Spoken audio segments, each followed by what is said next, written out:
Dan kali ini pemirsa kami akan mengajak Anda untuk berbincang langsung bersama dengan narasumber yang telah terhubung melalui sambungan Zoom, yaitu ada Bapak Mathias Haryadi selaku Pemret Media Katolik Indonesia Sesawi.net dan Pitch TV. Halo Pak Mathias, apa kabar? Ya, selamat sore, selamat hari Minggu Mbak. Semoga senantiasa sehat dan bahagia. Baik, terima kasih Bapak meluangkan waktunya bersama kami sore hari ini ya. Pak Mathias, jika kita lihat kemarin rangkaian acara misa pemakaman dari Paus Fransiskus hingga akhirnya tiba di Basilika Santa Maria Maggiore. Dari kacamata Anda sebagai orang media dan juga pengamat Vatikan, bagaimana Anda melihat jalannya acara kemarin Pak?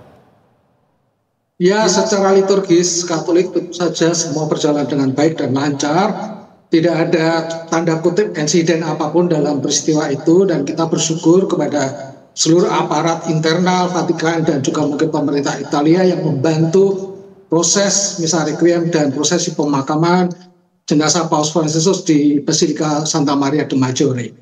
Tentu saja kita sebagai orang Indonesia juga mengucapkan terima kasih dan apresiasi setinggi-tingginya kepada pemerintah Indonesia melalui Bapak Presiden Prabowo Subianto yang telah mengutus 4 orang delegasi resmi pemerintah dan bangsa Indonesia ke Vatikan. Kita tidak bicara mengenai dispute yang ada di luar, mengapa Pak Jokowi yang dipilih, tetapi saya rasa Pak Jokowi sebagai negarawan dan juga mantan presiden kita nomor 7 sangat terhormat di dunia internasional. Apalagi kita melihat bahwa Pak Jokowi adalah tokoh orang Republik kita yang menerima Paus Fransiskus dalam kunjungan apostolik tanggal 3 sampai 6 September yang lalu. Jadi menurut saya pribadi sangat layak beliau dipilih. Apalagi di situ juga ada Pak Jonan sebagai orang yang menjadi katakanlah ketua pelaksana penyambutan Paus di Indonesia. Kemudian ada Pak Natalius Pigai, mungkin mewakili juga teman-teman Katolik dari wilayah timur Indonesia, khususnya Papua, dan Bapak Wakil Menteri Keuangan, Bapak Thomas Jiwandono. Semua Katolik kecuali Pak Jokowi. Namun yang justru menarik adalah Vatikan memberi tempat istimewa kepada 4 orang delegasi Indonesia itu untuk katakanlah berdoa di depan peti jenazah Paus Fransiskus. Dan Pak Jokowi sebagai orang Muslim yang sangat taat menunjukkan sikap hormat dan santunnya berdoa di hadapan peti jenazah almarhum. Saya rasa ini sebuah pemandangan yang sangat baik yang menunjukkan bahwa kita Indonesia sebagai masyarakat Muslim paling moderat dan juga paling besar di seluruh dunia menunjukkan betapa kita sebagai bangsa yang multi etnis, multi bahasa, multikultural dan juga multi agama itu ada yang namanya harmoni sosial di antara kita. Tidak hanya sesama warga negara tetapi juga umat beriman lintas agama. Dan ini sesuatu yang sangat kita suka dan ini merupakan hal yang sangat baik yang barangkali Vatikan akan selalu melihat Indonesia sebagai katakanlah contoh bagaimana berbangsa yang baik dengan segala pluralisme yang ada dan diversitas yang ada di tempat kita. Begitu. Baik, memang ini merupakan pemandangan yang indah Pak ya, karena ternyata persatuan dan juga persaudaraan ini ternyata melampaui sekat-sekat agama dan ini terlihat hingga di akhir hayatnya Paus Fransiskus tersebut. Kemudian banyak tokoh-tokoh yang juga melihat ada momen menarik dalam prosesi pemakaman kemarin. Kita tahu yang hadir tidak hanya dari para umat Katolik, para uskup, pastor dan juga berbagai pihak dari agama Katolik lain, tetapi juga ada kepala negara, kemudian para raja. Nah, yang paling jadi pembahasan adalah kehadiran Trump, kemudian juga ada Presiden Ukraina Zelensky dan juga ada beberapa pejabat negara lainnya. Kan kita tahu ya bahwa terkait dengan Trump dan juga Zelensky ini kan ada ketegangan di antara mereka dan juga Trump juga memiliki cerita tersendiri dengan Paus Fransiskus yang sempat beberapa kali berbeda pandangan. Tetapi di momen kemarin tampaknya semua memberikan perhatian khusus, bahkan Zelensky dan juga Trump ini sempat berbincang di dalam Basilika Santo Petrus kalau tidak salah dari informasi yang saya baca. Nah, terkait dengan hal ini, apakah Anda melihat bahwa momen kehadiran ataupun momen dilakukannya prosesi pemakaman kemarin menjadi momen untuk masing-masing pihak yang sempat memiliki ketegangan juga menjadi cair, mungkin memfokus kepada hal-hal yang lebih penting, juga memberikan penghormatan, seperti apa Bapak?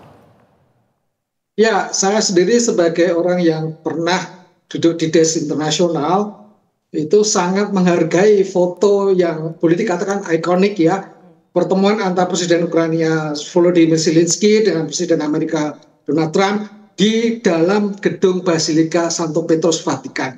Dan momennya adalah sangat menarik karena dilakukan menjelang beberapa menit sebelum misa requiem dan prosesi pemakaman itu berlangsung. Saya sebagai orang Katolik melihat ini, jangan-jangan itu karya Tuhan sendiri itu mempertemukan dua orang presiden ini yang beberapa bulan yang lalu sempat tanda kutip konflik di Gedung Putih, di mana Presiden Zelensky itu katakanlah dimaki-maki oleh Presiden Trump dan juga Wakil Presiden DJ Vance yang dikatakan tidak tahu terima kasih dan seterusnya dan seterusnya. Nah, beberapa minggu terakhir ini kan Trump dan beberapa petinggi Gedung Putih itu mencoba mendekati Putin dengan mengirim itu Witkoff sebagai juru runding supaya tanda kutip melunakkanlah sikap Rusia. Tetapi ada satu masalah penting, yaitu masalah Crimea, di mana Ukraina tidak akan mau melepaskan peninsula Crimea di bawah Ukraina itu untuk menjadi bagian dari Rusia seperti diusulkan Trump. Saya sendiri belum melihat laporan media internasional mengenai pokok-pokok penting dari pertemuan Trump dan Zelensky, tetapi saya melihat jangan-jangan di situ ada karya Tuhan yang sangat baik yang kita mungkin masih merasa itu sangat subtil untuk kita teliti. Jangan-jangan dua orang yang berkeinginan baik ini bisa menciptakan perdamaian di Ukraina. Terserah apakah nanti isu penting mengenai Crimea itu akan dikesampingkan dulu atau tidak, tetapi yang penting goal terakhir adalah terjadilah yang namanya gencatan senjata dan mungkin juga akan menjadi semacam perhentian perang secara permanen. Kita harap seperti itu. Ini juga pesan yang disampaikan oleh Paus Fransiskus ya saat Misa Paskah sebelum hari tanggal 21-nya ia meninggalkan kita semua. Kemudian Bapak, saya ingin tahu juga pemandangan atau pandangan Bapak terkait dengan di saat Paus Fransiskus tiba di jasadnya, tiba di Basilika Santa Maria Maggiore, kan kita tahu ini acara tertutup ya, tapi ada 40 orang diinformasikan dari perwakilan kaum-kaum termarginalkan, tahanan, tunawisma, bahkan juga beberapa pihak lain yang selama ini memang mendapatkan atensi khusus dari Paus Fransiskus diberikan kesempatan terakhir untuk memberikan penghormatan. Sepanjang pengamatan Anda sebagai seorang yang memiliki rekam jejak panjang juga di media, apakah ini merupakan pesan khusus yang ingin disampaikan Paus Fransiskus juga kepada umat manusia terkait dengan melayani tanpa memandang latar belakang, atau ini merupakan hal yang biasa saja sebenarnya dilakukan oleh Paus sebagai pemimpin gereja Katolik? Seperti apa? Persis Pak, intuisi sampean sangat tajam dalam soal ini. Jadi kita harus melihat dulu mengapa Paus Fransiskus tidak ingin dimakamkan di dalam suasana penuh grandeur ya di bawah Basilika Santo Petrus, tetapi sebenarnya dia ingin dimakamkan di Basilika Santa Maria Maggiore yang terletak kurang lebih 4,8 km dari Vatikan dan tidak jauh dari stasiun sentral Roma Termini. Kita harus tahu bahwa sebenarnya tidak hanya Paus Fransiskus yang dimakamkan di situ, tapi sudah ada 8 orang paus yang dimakamkan juga di Santa Maria Maggiore ini. Nah, kita kembali kepada topik semula, mengapa Paus Fransiskus ingin di situ? Sejauh saya dengar dari berbagai media internasional yang saya baca, rupanya beberapa hari sebelum meninggal, ini salah satu uskup mengatakan bahwa Paus Fransiskus seakan-akan mendapat ilham atau terinspirasi dari Bunda Maria bahwa sebaiknya kamu nanti kalau mati dimakamkan di sana. Nah, rupanya tanda kutip ilham ini sangat menghidupi semangat Bapak Suci Fransiskus sebelum beliau meninggal. Maka kemudian kita melihat bahwa Bapak Fransiskus dimakamkan di sana. Baik. Salah satu titik adalah ini, bahwa Paus hanya ingin ditulis Fransiskus saja tanpa embel-embel Paus atau semacamnya. Hanya untuk mau mengatakan bahwa makam di mana dia sekarang disimpan itu menjadi semacam tempat ziarah publik di mana setiap orang bisa datang ke sana. Kalau ke bawah tanah Basilika Santo Petrus kan tidak semua orang bisa, Mbak. Jadi ini sangat simbolis sekali dan memang ya kehendaknya seperti itu, dekat dengan masyarakat. Begitulah yang saya pahami. Baik, sungguh memiliki pemikiran yang panjang ya, hingga sebagaimana ia meninggal dan ingin dikenang oleh para umat dan juga masyarakat dunia. Kemudian Bapak Matias, kita tahu saat ini Vatikan lagi dalam proses untuk menuju ke konklav. Nah, menurut kacamata Anda lagi nih, saya ingin tahu seperti apa sebaiknya proses transisi dari Paus Fransiskus kepada suksesor berikutnya? Apa yang paling penting yang harus diperhatikan, baik itu mungkin dari para pemimpin yang akan mengikuti elektoral tersebut atau juga para umat? Kira-kira apa? Ya, kita harus melihat dulu esensi konklav itu sendiri. Konklav itu berasal dari kata kuno bahasa Latin clavis yang artinya kunci, ditambah kata kon itu artinya avec atau with atau dengan. Jadi dengan kunci itu menggambarkan bahwa para paus itu selama beberapa hari itu harus tanda kutip mengasingkan diri di dalam sebuah ruangan tertutup, dikunci dari luar seperti kita nonton di film Konklav tahun 2004 itu, dan tidak ada alat komunikasi apapun yang para kardinal elektores, disebut elektores itu pemilih ya, punya hak untuk memilih, yang bisa berkomunikasi dengan dunia luar. Jadi mereka betul-betul disendirikan, tanda kutip disembunyikan di dalam ruang tertutup itu. Maksudnya apa? Maksudnya adalah supaya mereka nanti kalau memilih paus itu tidak dikendalikan oleh tanda kutip ya, mungkin semacam persaingan antara kardinal-kardinal elektores yang sifatnya konservatif, tradisionalis, versus kardinal-kardinal yang sifatnya progresif maupun moderat. Karena bagaimanapun juga ini tetap ada.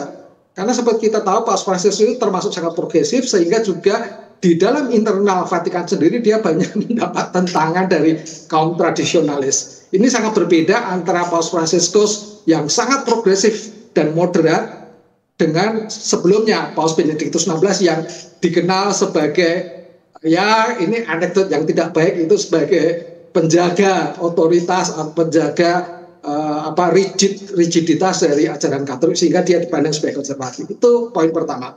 Poin kedua adalah kita berharap sebagai umat Katolik dan ya anggota masyarakat internasional, apa yang sudah dirintis dengan sangat baik oleh Paus Fransiskus ini, terutama dalam dialog dengan umat masyarakat dari agama yang berbeda, itu yang pertama. Perhatian besar kepada mereka yang tanda kutip miskin, tersisih, atau dalam bahasa Inggris istilahnya option for the poor, for the marginalized people, itu diteruskan oleh penggantinya. Nah, dalam konteks inilah kemudian muncul semacam diskursus di media internasional, ada berbagai macam pandangan yang saya lihat. Misalnya satu, jangan-jangan Tuhan itu menginginkan uskup dari Afrika. Ini barusan saya baca hari ini. Kenapa? Karena Afrika itu jumlah umat Katolik 230 juta. Dan sebagai gereja, mereka itu boleh dikatakan gereja Katolik yang baru dalam tanda kutip ya.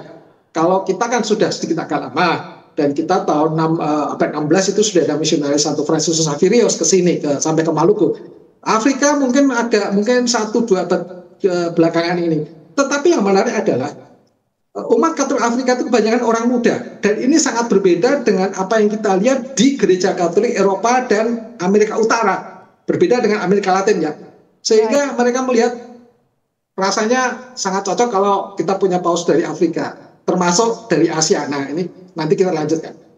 Baik. Lantas Pak, untuk konklav biasanya ini akan berlangsung ada tenggat waktunya nggak? Apakah maksimal di satu hari tersebut sepanjang 24 jam mereka dalam satu ruangan akan pasti menemukan suksesor Paus Fransiskus atau bisa berhari-hari? Tidak ada semacam tenggat waktu harus selesai kapan. Karena dalam setiap proses itu harus dicapai semacam perolehan suara 2/3 dari jumlah kardinal elektores. Jadi kalau misalkan pemilihan sesi pertama hanya diperoleh katakanlah 1/3 ya lanjut. Nah lanjutnya dari sesi pertama, sesi kedua itu terserah dari kondisi para kardinal. Toh mereka itu rata-rata kan sudah lebih umurnya 70-80. Jadi kita nggak bisa memperkirakan tingkat stamina mereka. Nah, saya harap tetap fit ya gitu loh. Baik. Gitu. Baik. Lantas sambil kita menunggu bagaimana persiapan menuju ke konklav tersebut yang diperkirakan akan dimulai di pekan pertama Mei. Kemudian saat ini kita masih dalam masa berkabung juga untuk Paus Fransiskus. Saya ingin tahu kira-kira dari kacamata Anda yang memiliki pemahaman lebih banyak terkait dengan Katolik, bagaimana sebaiknya kriteria yang harus dimiliki oleh suksesor Paus Fransiskus di tengah dinamika dunia yang ada saat ini agar tentunya kita berharap keberlanjutan ini terjadi. Silakan Pak Matias. Kita melihat bahwa seperti tadi saya katakan bahwa positioning gereja Katolik sekarang ini kan bergeser ke Asia, Afrika, dan tentu saja Amerika Latin ya. Nah, sebagai orang Asia dan tentu saja orang Indonesia, kita berharap siapa tahu Tuhan tahun ini, bulan Mei ini, memberi kardinal dari wilayah Asia untuk menjadi paus. Nah, kalau kita sudah mau mengerucut mengenai Asia, maka salah satu kardinal elektoris maupun nanti potensialnya sebagai elekti terpilih, itu orang melirik Kardinal Tagle yang oleh orang-orang Katolik Filipina disebut ya dengan sebutan kesayangan Cito ya. Kardinal Tagle sebagai pribadi orang yang sangat ramah, suka senyum, dan boleh dikatakan juga rendah hati, dan sangat apa ya, sangat akrab dengan semua orang. Pada waktu datang ke Indonesia juga berkunjung ke Atmajaya, berkunjung juga ke tempat lain, dan orang senang dengan Kardinal Tagle. Tetapi saya sebagai orang Indonesia tentu saja juga berharap siapa tahu uskup kita, Bapak Ignatius Kardinal Suharyo Harjoatmojo, juga mendapat katakanlah kesempatan baik, siapa tahu jadi paus. Dan kalau ini terjadi, ini luar biasa. Karena apa? Kardinal Suharyo sebagai salah satu uskup di Indonesia adalah uskup yang visioner.